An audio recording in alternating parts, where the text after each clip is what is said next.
One such person called me this week, telling me she adopted a pup from WACC. After spending thousands of dollars on a URI, she was informed the dog had distemper and had to be put to sleep. She called the shelter to tell them, and all they said was, well, you better send in your death certificate or you're going to be fined for not getting your neuter done. Really? Is this the level of compassion we want our shelter to exhibit?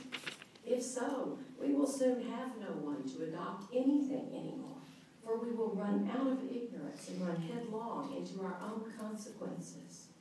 I sent someone to get a dog 2 weeks ago. He arrived on Saturday morning to pick up the dog and was told it had been adopted to someone else. After some searching and my call, the dog was found and left with him. On Monday, 2 days later, he called me to tell the shelter had phoned him on Monday morning to ask him if he was still interested in the dog, the one he had had in his possession for 48 hours. We need to get organized. This hurts everyone. Rescues are spending thousands of dollars trying to treat these dogs coming out, which we are told have a simple URI, when most of them are already exhibiting distemper symptoms, and by the time we get them out, are already approaching neurological seizures, at which point it is now too late to help them. What do we do? I understand we're in the process of raising money for a medical wing at the shelter. I have heard, and I have not confirmed, that this wing will house up to 60 dogs at a time.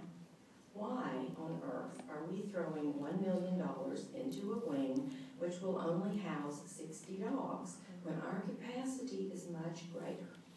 Wouldn't it be better to revamp our systemic protocol and management operatives to enhance the productivity and the success of our shelter before we throw money at the problem, which ultimately may not solve it? It is my understanding there are many shelters which have effectively and successfully dealt with distemper outbreaks, but we are not utilizing any of this information or any of these success routes. I also understand there is an association of veterinary shelter consultants available. Why can't we contract with a shelter consultant approved by the AVMA to assist our process? Why is there no action being taken in this regard? It would appear obvious that doing the same thing, the same way, is not bringing us any new results. And contrary to such, we seem to be experiencing a higher rate of ill dogs now than ever before. The problem is growing like a cancer. There is no question we will always face strains of viruses, bacteria, and issues over which we must revisit them and face them. I am not suggesting that we can wipe out distemper. I am suggesting we can acknowledge an endemic outbreak and do something about stopping it. This shelter and this city has an obligation and a responsibility to the people of the city and anyone who adopts a pet from the shelter to properly inform them and equip them to deal with the problems they may very well face upon arrival at home.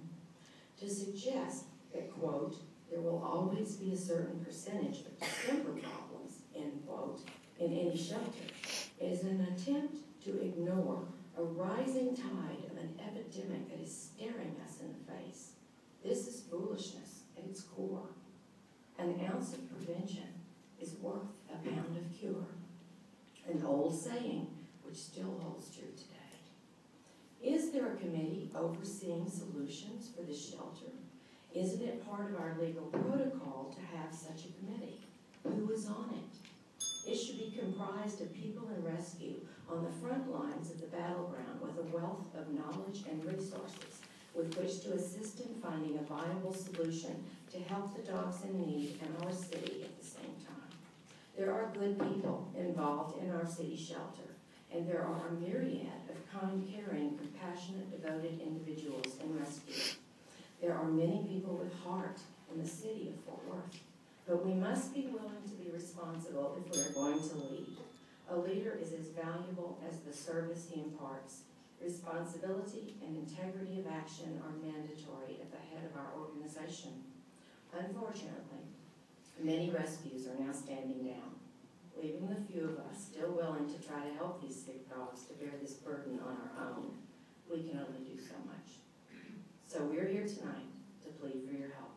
Something must be done. I respectfully request we stand up and do the right thing in Fort Worth. Become the city we know we can be. Exhibit the visionary courage and decisiveness for which the founders of Fort Worth became known. We need to admit, Fort Worth, we have a problem and implement a solution.